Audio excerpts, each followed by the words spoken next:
Bonsoir à tous, merci d'être avec nous sur RTI 1 ce soir. Quel bilan des 100 premiers jours du Premier ministre à la tête du gouvernement ivoirien?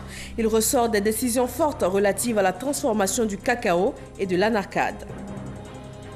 Demain, 1er mai, c'est la fête du travail. Elle permet aux syndicats de s'exprimer et de poser leurs préoccupations. Les centrales syndicales préparent cette date importante. Pré-congrès éclaté du RDR, il s'agit de recueillir les recommandations en vue du congrès à venir. Les militants de Korogo et de San Pedro sont mobilisés. En Mauritanie, les descendants d'esclaves manifestent pour réclamer la fin des discriminations dont ils sont toujours victimes. Bienvenue dans le 20h de ce dimanche 30 avril. Le Premier ministre Amadou Gon Coulibaly a fait le bilan de ses 100 premiers jours à la tête du gouvernement ivoirien. Il en ressort entre autres des décisions fortes relatives à la transformation du cacao et de l'anarcade et aussi à l'exécution des projets. Francis Boifo. Premier producteur mondial avec environ 1 900 000 tonnes de cacao, la Côte d'Ivoire ne transforme que 30% de sa production. Des conventions ont été signées avec des opérateurs économiques pour augmenter les capacités de transformation. Prends un exemple. Quand on exporte du cacao en fève, on paye donc une taxe à la sortie qui est de 14,6%. Et si vous transformez jusqu'au chocolat, vous serez donc exonéré de taxes donc complètes. Donc c'est une incitation à transformer et à créer des emplois. Dans la filière anacarde, 100 000 nouveaux emplois seront créés d'ici à 2020 grâce à l'industrialisation. De nouvelles zones industrielles sont prévues à Bouaké, Bondoukou, Korogo et Séguéla avec des incitations fiscales. Nous avons une incitation de 400 francs par kilo d'amande qui soit produite, donc qui sera faite au niveau donc, des industriels. Donc notre objectif est avec donc, toute cette infrastructure qui permettra donc de mutualiser les moyens donc, des opérateurs, donc de diminuer donc, leurs coûts au niveau de transformation dans ces zones industrielles nouvelles. Objectif, atteindre 50% du taux de transformation d'ici à 2020 contre 7% actuellement, ce qui nécessite une gestion rigoureuse des projets dans la filière. Justement, sur la question des projets, la bonne conduite préoccupe le gouvernement. Face au faible taux de décaissement des projets, il reste ferme. Maintenant, il y a des contrats de performance qui vont être établis en disant les niveaux de décaissement devraient être de tel ordre, de tel ordre, à tel horizon. Tous ceux qui ne seront pas performants, nous mettrons fin à leur fonction sans aucune hésitation. Jugé par la performance pour mériter davantage la confiance des partenaires financiers tels que la Banque mondiale et le Fonds monétaire international FMI. Ces institutions ont signé récemment avec la Côte d'Ivoire à Washington plusieurs projets au bénéfice des populations. Ce qui fait dire au chef du gouvernement, et je cite, « Il y a un satisfecit des institutions monétaires et qui montre que la Côte d'Ivoire est sur le bon chemin de la stabilité économique. » Fin de citation. Comment se fait la fixation du prix du cacao sur le marché international? Des précisions avec le directeur exécutif de l'Organisation internationale du cacao. Il était l'invité du Dimanche Magazine avec Hamza Diaby. Retenir que d'une manière générale, les prix fixés sur le marché international obéissent à la loi de l'offre et de la demande. Il y a maintenant d'autres paramètres dont aucun d'entre nous n'avons le contrôle, notamment les facteurs climatiques et les facteurs que nous appelons la pression parasitaire. Mais le plus important, c'est le facteur climatique. En Afrique de l'Ouest, nous avons le phénomène de l'harmattan qui peut accélérer la surproduction. En Amérique latine, nous avons le phénomène El Niño qui peut affecter négativement la production. Donc, en fonction de la direction de chacun de ces paramètres climatiques, nous pouvons passer d'une année à une surproduction, à une autre année à un déficit. La crise de 2008 a eu comme objectif, ou on va dire comme conséquence principale, de faire stagner la consommation de chocolat dans le monde. Et même dans les pays sur lesquels nous avons fondé beaucoup d'espoir, notamment les pays émergents tels que la Chine, l'Inde et autres, il n'y a pas eu l'explosion en matière de consommation de cacao que nous attendions. Mais il faut dire également que dans les pays producteurs eux-mêmes, les efforts ne sont pas particulièrement visibles. Si vous prenez l'Afrique, qui produit, on va dire, 70 à 73% de la production mondiale, en termes de consommation, l'Afrique ne représente que 3,4% de consommation. Et la Côte d'Ivoire, avec 40% des parts du marché, ne consomme que 0,04%. Donc, si nous voyons qu'avec pratiquement 350 millions d'habitants, ne serait-ce qu'au niveau de la CEDEAO, ce sont vraiment des facteurs sur lesquels nous devrions orienter nos réflexions. Des associations et groupements de souscripteurs de l'agrobusiness demandent au gouvernement l'accélération du processus de remboursement et aux sociétés d'agrobusiness le remboursement intégral du capital investi par chaque souscripteur. Francis Boifo. Il y a des mois, les associations et groupements de souscripteurs d'agrobusiness protestaient contre le gel des comptes des entreprises d'agrobusiness par le gouvernement après une enquête. Elle a révélé que l'activité était une escroquerie semblable à celle des maisons de placement d'argent. Pour un investissement de 1,8 million, tu pouvais avoir un retour d'investissement dans l'ordre de 6 millions. Objectivement et en toute impartialité, nous avions procédé à des visites aux structures d'agrobusiness, à des visites de plantation. La réalité des faits nous a vite ramenés sur terre. Présentons d'abord toutes nos excuses au groupe de travail GTA, à travers lui à tout le gouvernement, pour n'avoir pas vite compris leur action en notre faveur. S'inscrivant désormais dans le processus de remboursement du capital initial investi tel que proposé par le gouvernement d'Amadougon Coulibaly, des associations et groupements de souscripteurs d'agrobusiness ont fait des recommandations aux entreprises. Que chaque souscripteur ait son capital investi. Le président de la coalition des syndicats ajoute que le remboursement du capital des souscripteurs est une réalité, même si on enregistre des blocages dans certaines banques.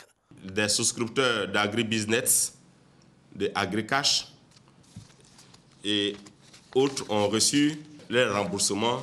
Certaines banques n'ont pas encore voulu payer parce qu'ils n'ont pas encore reçu le document de M. le juge d'instruction pour pouvoir commencer réellement à payer. Le processus étant enclenché, les associations et syndicats de souscripteurs d'agrobusiness invitent à la patience et au calme. Le flux d'investissements étrangers en Côte d'Ivoire reste assez faible malgré l'amélioration du climat des affaires. Le Centre de promotion des investissements en Côte d'Ivoire s'investit pour changer la donne. Le CPC entend monter des stratégies afin d'attirer le maximum d'investisseurs étrangers dans le pays sur les 5 prochaines années. Justine Diké.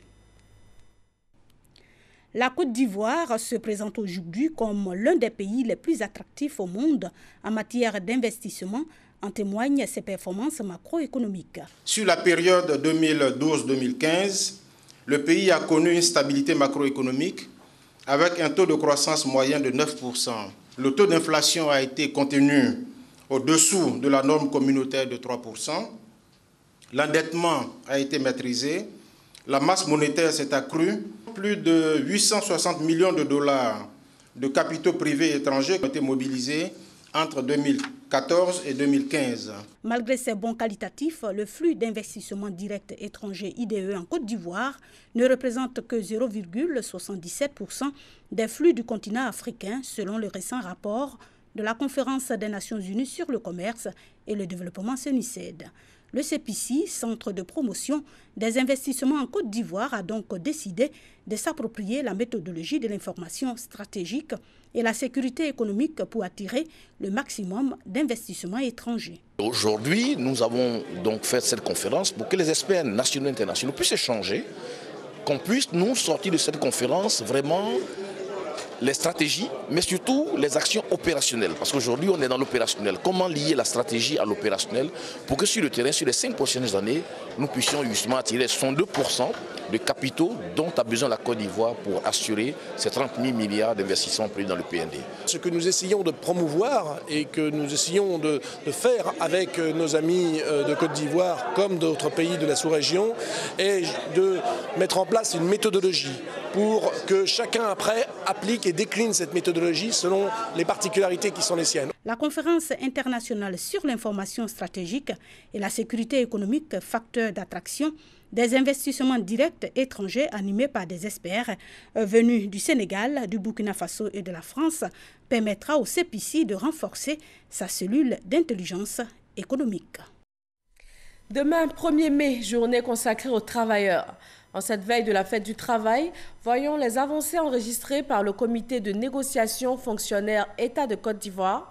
Il a été mis sur pied après les grèves de novembre 2016 et de janvier 2017 des agents de l'État. Grâce Kando. 2 grèves ont secoué la Côte d'Ivoire en novembre 2016 et en janvier 2017. Les fonctionnaires et agents de l'État réclamaient de meilleures conditions de vie et de travail. Ils présentent au gouvernement 6 revendications. Pour dénouer la crise, plusieurs rencontres ont lieu. La première négociation entre syndicats et gouvernement ne trouve pas d'issue heureuse. Les rencontres vont se succéder. La 4e réunion ouvre enfin de bonnes perspectives. Les 2 parties s'accordent sur la réforme de la pension de retraite, l'intégration des journaliers à la fonction publique, le paiement de la bonification indiciaire de 150 points et le respect des libertés syndicales.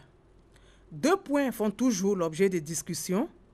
Un comité de négociation composé de 8 membres du gouvernement et de la société civile a été mis sur pied pour trouver une solution aux 2 points de désaccord. Il reste la question des impôts sur le salaire. Les fonctionnaires souhaitent qu'on réduise un peu les impôts sur les salaires, notamment la contribution nationale qu'ils estiment être inutile sur les salaires. La question qui cristallise aujourd'hui les passions, c'est la question du stock des arriérés qui vaut environ 249 milliards, selon les calculs faits par le gouvernement. Donc c'est sur cette question que nous sommes aujourd'hui. Nous attendons que ce 1er mai-là, tout le monde sorte heureux avec, n'est-ce pas, le discours. Comme il a fait en 2015 pour le déblocage des avancements, nous attendons que cette année encore, ils disent le discours qui, n'est-ce pas, guérisse. Nous travaillons à ce que tous ces problèmes-là trouvent solution avec le gouvernement. Nous espérons qu'une solution sera trouvée à cette situation qui perdure déjà. Que les négociations qui sont engagées aboutissent avec la compréhension des uns et des autres, parce que nous sommes tous Ivoiriens, on est dans notre pays, on n'en a pas 2, et nous souhaitons que ce pays connaisse la paix et la tranquillité afin de poursuivre son développement.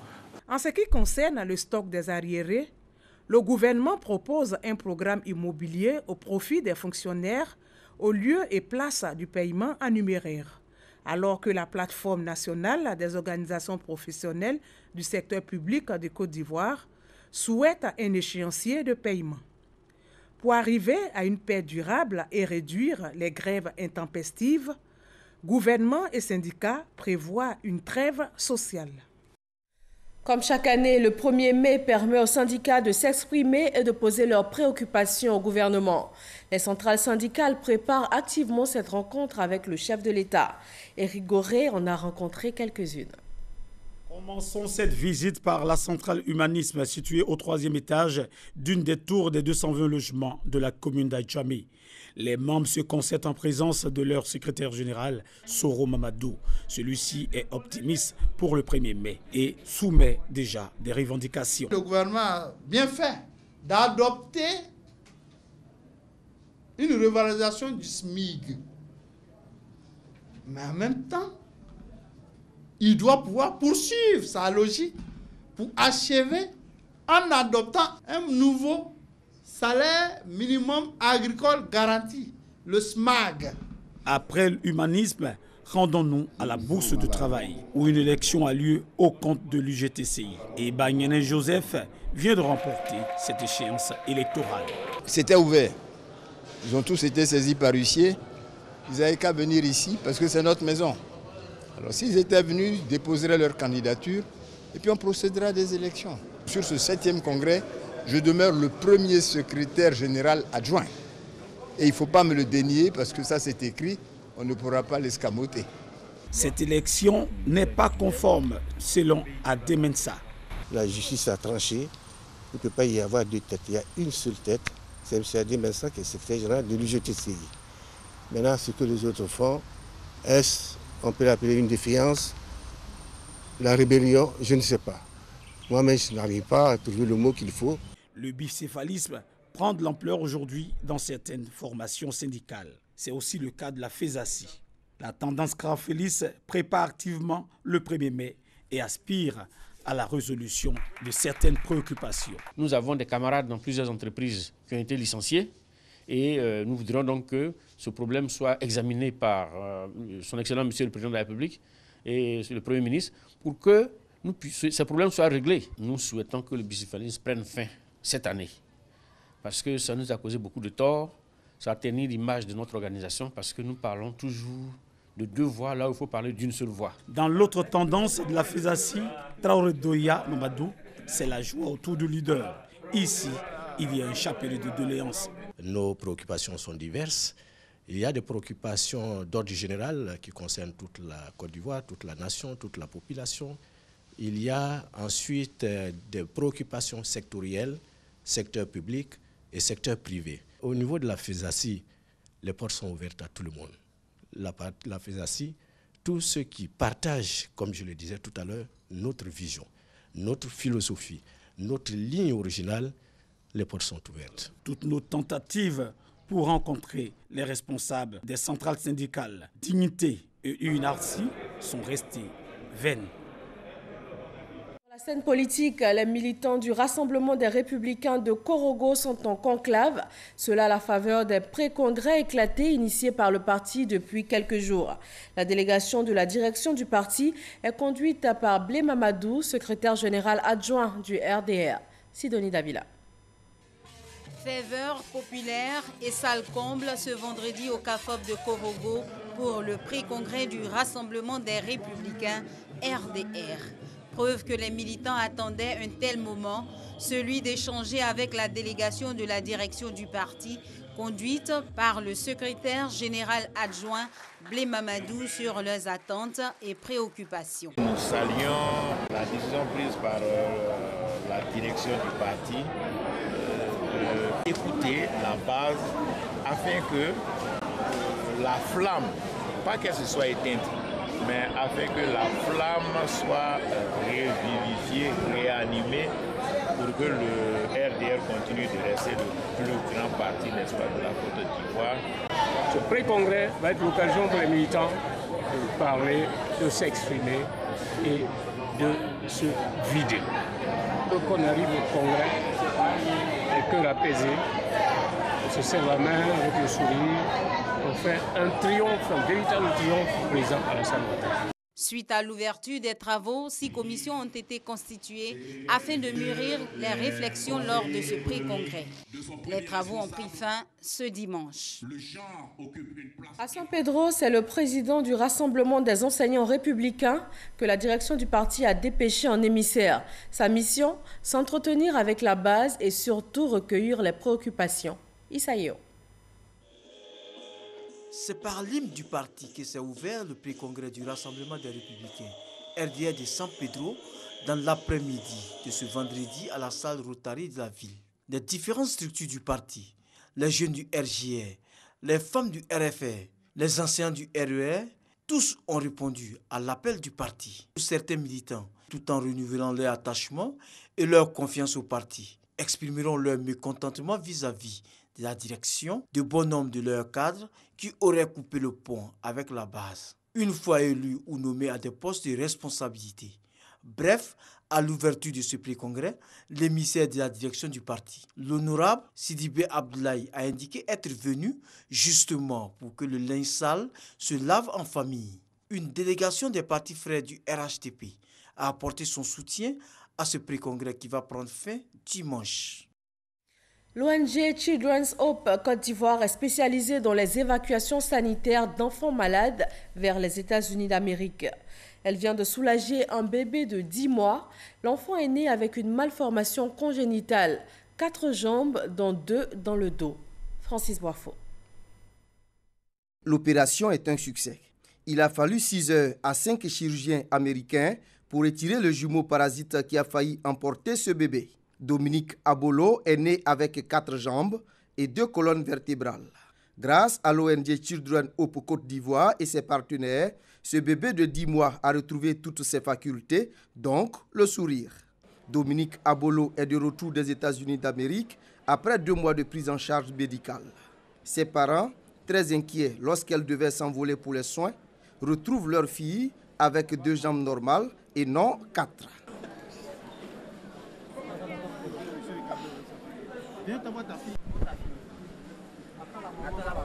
Pour soulager plusieurs autres enfants en difficulté, l'ONG Children Hope Côte d'Ivoire et son partenaire, The Little Sun for Kids, attendent l'aide de personnes de bonne volonté. L'ONG est spécialisée dans les évacuations sanitaires d'enfants malades vers les États-Unis d'Amérique. En 10 ans, elle a pris en charge 98 enfants. La diversité culturelle ivoirienne au cœur du Salon international du tourisme d'Abidjan. La journée d'hier a été consacrée à la danse traditionnelle des Brons à Bandoukou, un produit d'appel pour la destination Côte d'Ivoire. Patricia Omouetia. La diversité culturelle de notre pays est en exergue au Salon international du tourisme d'Abidjan. Le CITA est une occasion pour chaque région de promouvoir sa culture. La danse Asweti Abanon, danse traditionnelle des Brons, s'est donc invitée au CITA. Sitam-Tam, une délégation royale et un groupe de danseurs. Une danse royale exécutée dans une parfaite chorégraphie et qui exprime un langage. Nous sommes venus à Abidjan ici pour faire en miniature ce qui se passe dans le royaume Bron. Vous savez, nous avons une fête là-bas qu'on appelle la Daye Kessière. C'est la dernière des fêtes, c'est la fête du bilan de l'année écoulée et qui représente aussi le nouvel an. Le roi, pour ne pas oublier quelqu'un, dans sa lancée, invite tout son peuple pour voir qui a été oublié. Et ce jour-là, on appelle la Daye, et chez nous, ça s'appelle la Daye Kessière. Une série d'activités axées sur les thématiques de la diversité culturelle, la tolérance et la richesse gastronomique, considérées comme l'un des aspects importants du riche patrimoine de la Côte d'Ivoire. Que les Ivoiriens comprennent que le tourisme, c'est d'abord leur affaire. C'est une valeur économique qui se sert de la culture pour pouvoir vendre la destination. Nous sommes riches dans cette valeur et que nous nous appuyons sur ce que nous avons d'essentiel pour vendre. Nous accompagnons tout ce qui est initiative pour promouvoir l'image de la Côte d'Ivoire.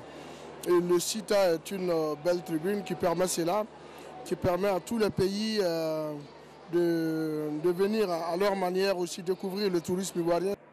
Le Salon international du tourisme d'Abidjan, c'est aussi l'occasion de découvrir la grande diversité socio-culturelle ivoirienne. Le Salon international du tourisme d'Abidjan 2017 prend fin demain lundi. La 37e édition du Popo Carnaval, elle a refermé ses portes hier samedi à Beaunois. L'événement a battu son record d'audience à l'occasion du défilé de clôture. Des milliers de visiteurs sont venus assister à une gigantesque et impressionnante fresque de plus de 3 heures d'horloge. Serge Colère.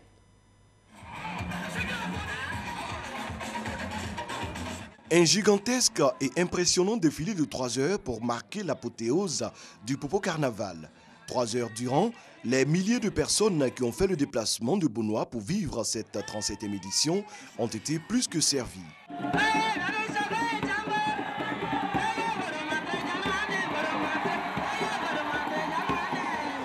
C'est ma première fois d'assister à un spectacle pareil et je suis vraiment émerveillée, j'adore.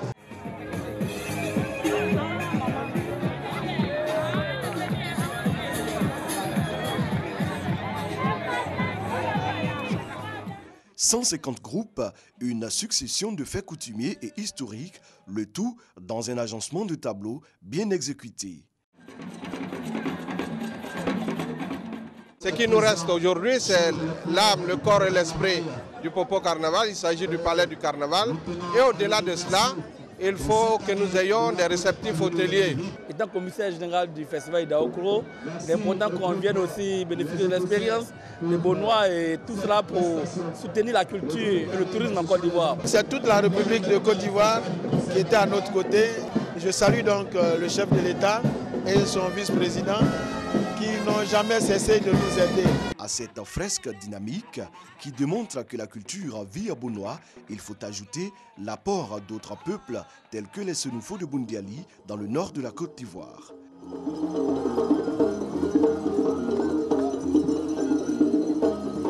C'est le lieu d'un brassage formidable qui montre l'authenticité et en même temps l'ouverture. Côté CEDEAO, on peut citer le Niger.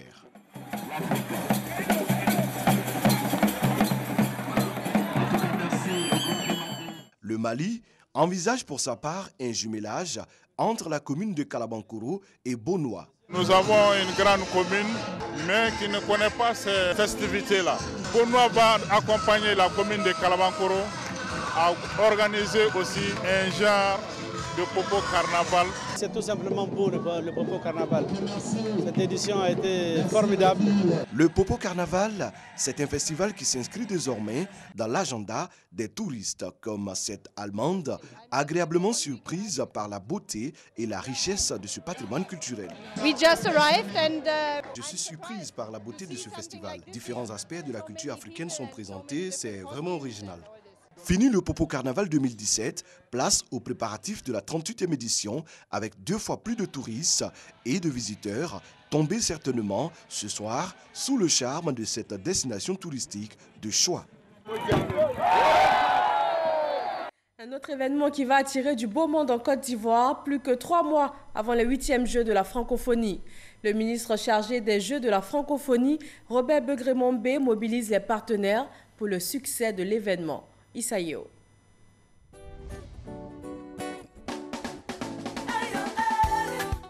À 80 jours des 8e Jeux de la francophonie à Abidjan, le ministre auprès du président de la République, chargé des Jeux, multiplie les actions pour mobiliser des fonds subséquents. Un déjeuner a été organisé à cet effet dans un restaurant à Biétry pour sensibiliser les partenaires.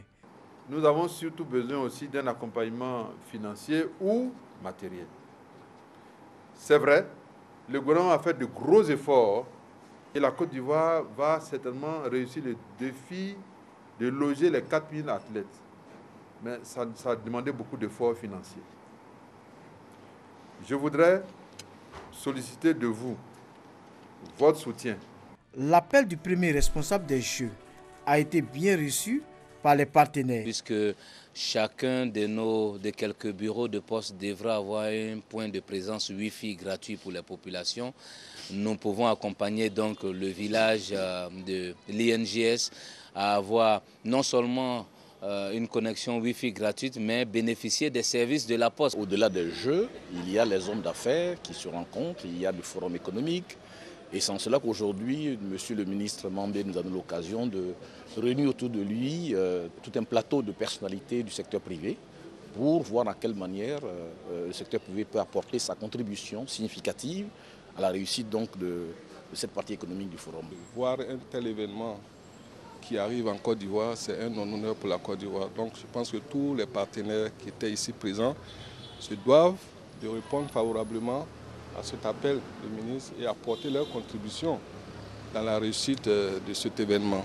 Et c'est ce que nous, l'ONACI, nous allons nous évertuer à faire. C'est la nation qui nous appelle. En ce qui concerne la CIE, nous prenons notre part. C'est le lieu de rappeler que le vice-président Daniel Kablan-Duncan, alors Premier ministre, avait ouvert la voie le 19 novembre 2016 lors du gala consacré aux partenaires. Ce jour-là, il a invité toutes les structures à s'associer à l'événement. Un appel attendu par des entreprises qui ont associé leur image à ces jeux.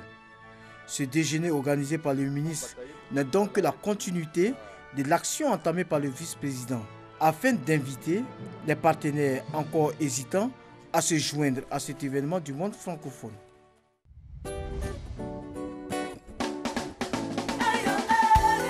Direction la Mauritanie, des descendants d'esclaves ont manifesté hier samedi dans les rues de Nouakchott pour réclamer la fin des discriminations dont ils sont toujours victimes.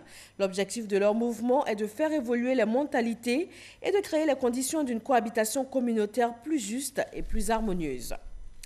Place au 7 sur 7, l'actualité dans le reste du monde en 7 jours. Premier point, le Cameroun. Le journaliste Ahmed Abba est condamné à 10 ans de prison pour non-dénonciation d'actes terroristes. Sidonie Davila.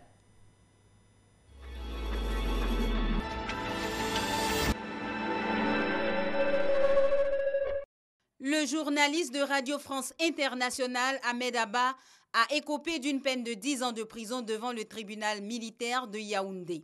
Déclaré coupable depuis lundi de non-dénonciation de terrorisme et blanchiment du produit d'un acte terroriste, il doit en plus de sa peine s'acquitter d'une amende de 56 millions de francs CFA. Un hommage national a été rendu mardi en France à Xavier Jugelé. Ce policier de 37 ans, mort sur les Champs-Élysées au cours d'une attaque terroriste. Cette cérémonie s'est déroulée en présence des candidats du deuxième tour de la présidentielle, Emmanuel Macron et Marine Le Pen. La France dit avoir des preuves qui confirment de manière irréfutable que du gaz sarin ou une substance similaire avait été utilisé dans l'attaque chimique à Khan Sheikhoun en Syrie. La responsabilité du régime syrien ne fait pas de doute non plus, selon le ministre français des Affaires étrangères, qui l'a affirmé mercredi. Hissène Habré a été définitivement fixé sur son sort jeudi. L'ex-président tchadien est condamné à perpétuité pour crime contre l'humanité. Le verdict a été rendu à l'issue de son procès en appel devant un tribunal spécial africain siégeant à Dakar. 3 semaines après les attentats contre la minorité copte de l'Égypte, le chef de l'Église catholique, le pape François, s'est rendu dans le pays vendredi. Le souverain pontife a prôné la fraternité et la charité pour répondre à l'extrémisme au cours d'une messe qui a réuni plus de 25 000 fidèles. Les 27 dirigeants de l'Union européenne réunis en sommet samedi à Bruxelles ont adopté à l'unanimité les grandes lignes qui doivent guider les négociations de la sortie du Royaume-Uni. Il s'agit notamment de clarifier le sort des plus de 3 millions de ressortissants européens au Royaume-Uni et de plus d'1 million de Britanniques résidant dans un autre État membre. Tous les sondages le donnent favori des 3 candidats au poste de secrétaire national. En Italie, l'ex-premier ministre Matteo Renzi paraît assuré de reprendre la direction du Parti démocrate à l'occasion de la primaire ce dimanche.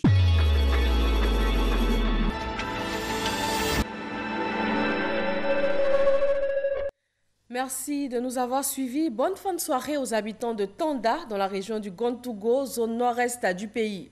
Là-bas, les silures sacrées du village de Sapia sont comptées au nombre des habitants. En effet, il est interdit de les manger ou de les tuer. Et c'est un site touristique qui attire chaque année des milliers de visiteurs. Bonsoir à tous.